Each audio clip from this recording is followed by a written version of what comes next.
calling it now really quickly. Will we see Isak in a red shirt by next weekend? I think it might even be tomorrow. Yeah.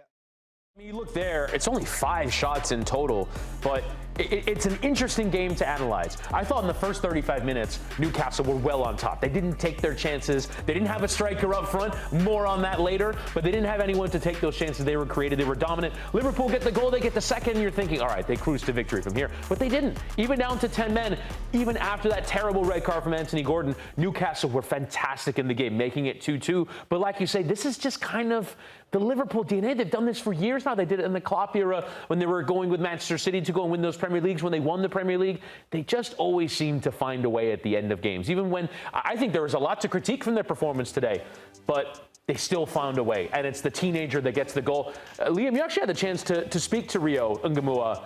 What do you make of him as a prospect? Obviously, he had a terrific preseason for the club. He could potentially play a role in this team going forward. Yeah, and I think that the fact they haven't brought in a left-sided player at the minute, they're creating a pathway for him. Sat down with him before his move to Liverpool, and he spoke about the things he wanted to achieve from football. And he's 16 years of age, and he sat down and said, I want to win a Ballon d'Or one day. I want to go down as a legend of football, one of the best to ever do it. And for a 16-year-old to say that, and every single player who I've spoken to at Liverpool and Chelsea regard him so highly. So to see him get his moment today, get his winner, really, really special moment. And we were just looking at the momentum chart there. I had so many notes written down, but the momentum swang back and forth. I was impressed with Liverpool at the start. I thought St James's Park was always going to be rocking, and we saw the high intensity. The press from Newcastle was really, really impressive, and I thought Liverpool managed that well. I thought defensively we looked as strong for a period of time as we had looked in a while. Here's the momentum chart. You see it. Newcastle started the game really well, as you would expect. Liverpool had a period of coming back into it, and as I was just saying, Virgil van Dijk was really solid. Konate, after a shaky first game, was playing really well, and I was about to say they answered their questions defensively, but then 2 moments let a team who were really good today, we'll get on to Newcastle, but was really impressed with them, but let them back into the game. Kirkes, question marks in the first game, question marks again today with the first one. And I think now you're looking at the games that they've played so far competitively. Liverpool, they've given up 4 goals in the Premier League from games against Bournemouth and Newcastle. And there will be real worries that this team might have overcorrected a little bit towards attacking. With the change in fullbacks, Trent Alexander-Arnold and Andrew Robertson were plenty attacking, but I think the fullback change and today was kind of makeshift between Curtis Jones and Szoboszlai, whoever could fill in that role. But there's just something about the team that doesn't look as perfect as you wanted to. Now, maybe by the end of this window, they'll sign Alexander Isak, and you look at this team and go, my goodness, this is a really dominant, strong team. Maybe Leone comes in at some point at center back. Maybe they look at this game and that mistake that Konate makes and go and get Mark Gahey at the end of this transfer window. But I think there's something about this team that's a bit more vulnerable than I expected it to be. And for me, the thing that most surprised me about what we saw was in the second half, you're up a man.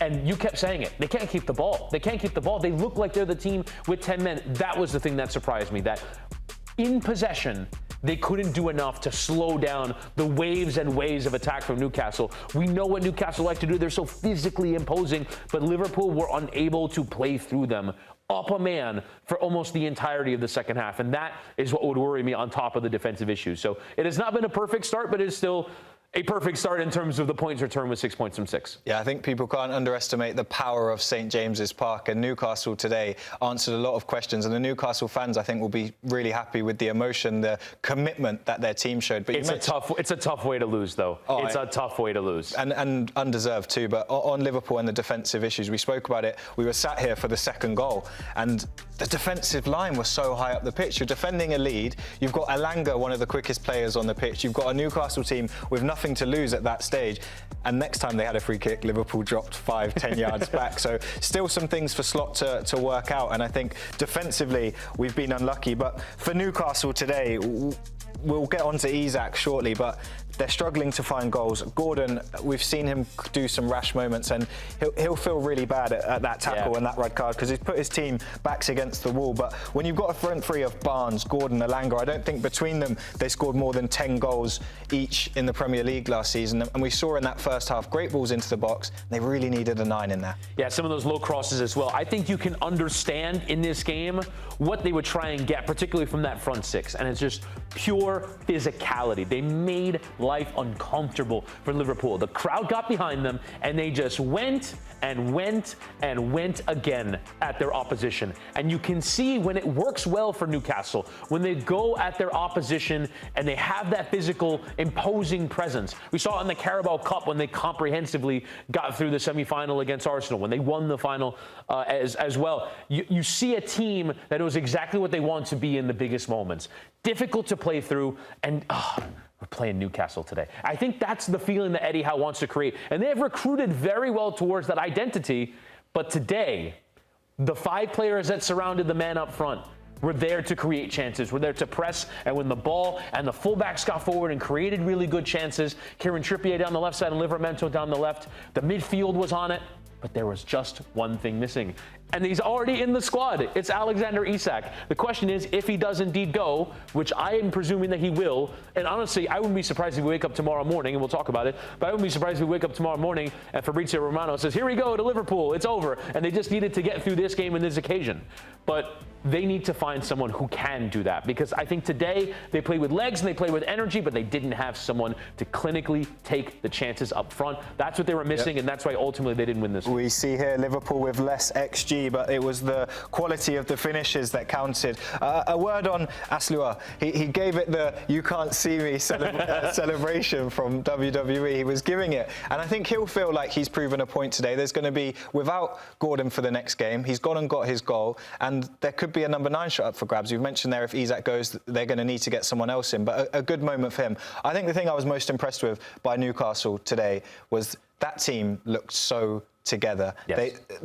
They can pretend that they haven't heard the noise. They will be affected by that. It's impossible for a player not to. And those Newcastle fans saw a team today that they've always been hard-working, they've always been determined, but they were first to so many second balls. They ran through walls for each other. And I think that's a really promising sign that when their backs are against the wall, Eddie Howe can trust his team to put in a performance like that, and hard done by in the end in the result. That's why they qualified for the Champions League last season. That's why they won a domestic trophy for the first time in decades, because this is a team that has a defined identity. And in the biggest games, the one thing I think that they lacked was the depth to change it. And we saw it today. Malik Chow came in, I thought, and performed pretty well. We saw Jacob Ramsey come in, I thought, have a pretty good performance as well. And I think that's the biggest thing that they needed in this window. I think they wanted to keep that starting 11 together. They believe in that group with Barnes, Gordon. You added Elanga, who's, I think, added an unbelievable amount to this team in that identity, in the pressing and in the energy and the quickness that he brings.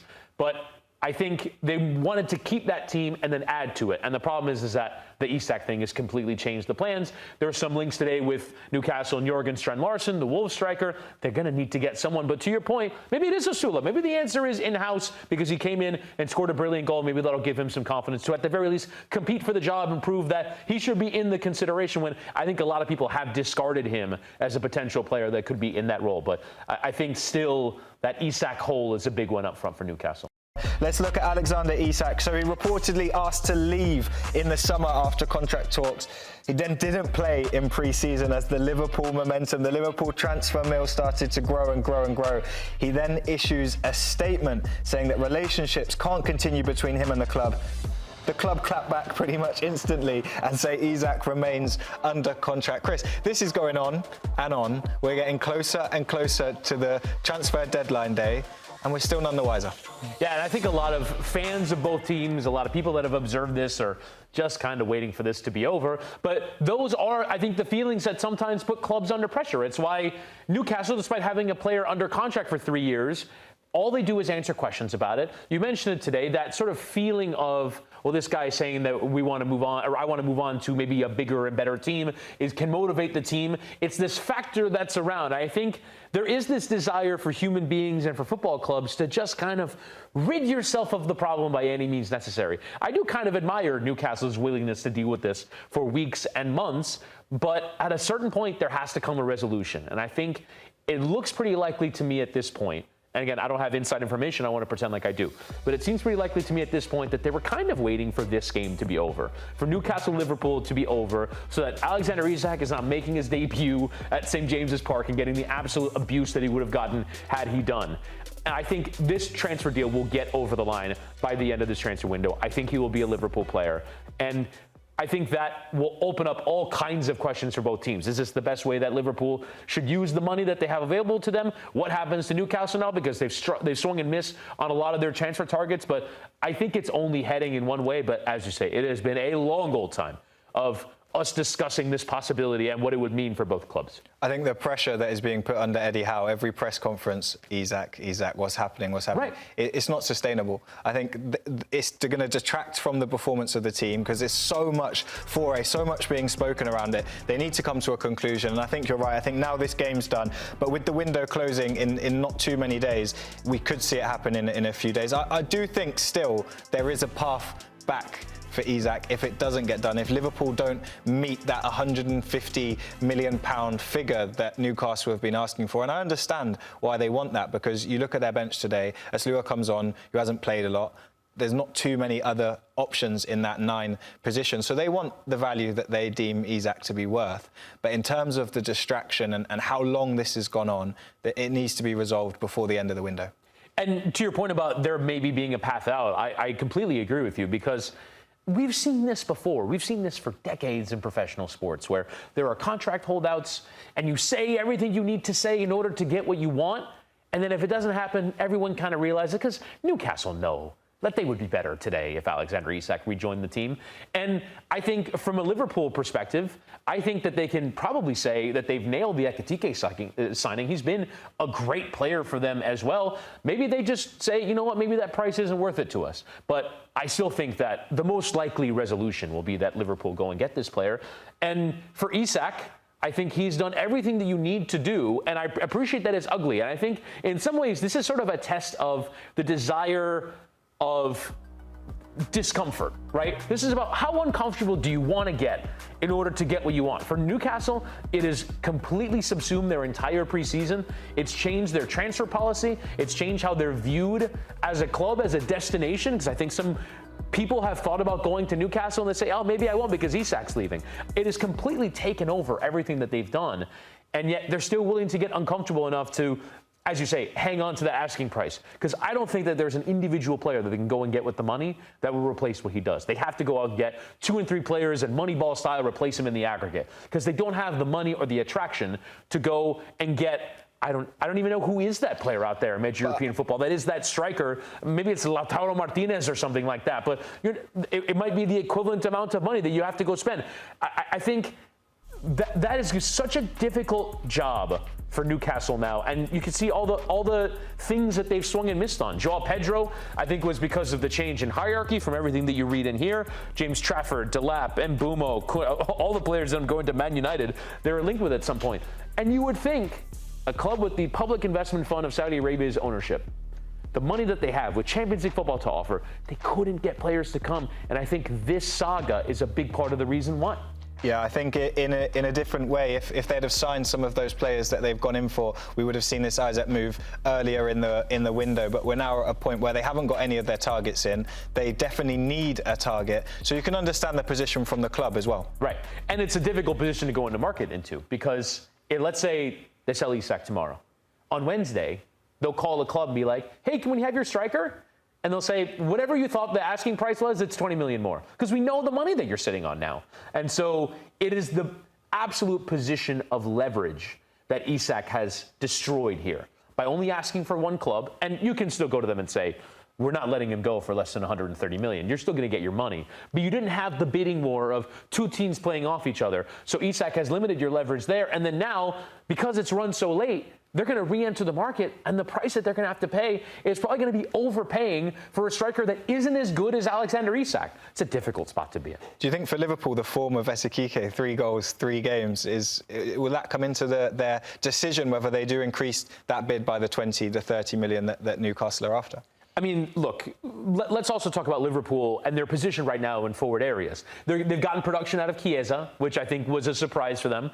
But still, there's a level of depth, I think, that's missing in this team. You know, you got Salah, Gakpo, Ekitike. You have Chiesa to come off the bench. But they turned to Rio Ngumoha in this game because they don't really have anyone else to turn to right now in that forward area. And honestly, a part of this is the unfortunate passing of Diogo Jota, but it's also the sale of Luis Diaz as well. They need numbers in forward areas. Now, Alexander Isak is not just a number. He's another amazing, brilliant, game-changing player that you can bring in, but you wouldn't be surprised that Liverpool identify forward as a position of need, not because they lack for talent, but because they lack for depth, especially with all the competitions that they want to play in. So I don't think that just because Ekitike is playing well, that damages the plans. The only thing that it really damages is Hugo Ekitike. I think he might have made the wrong choice if all of a sudden you go from being the main man up front.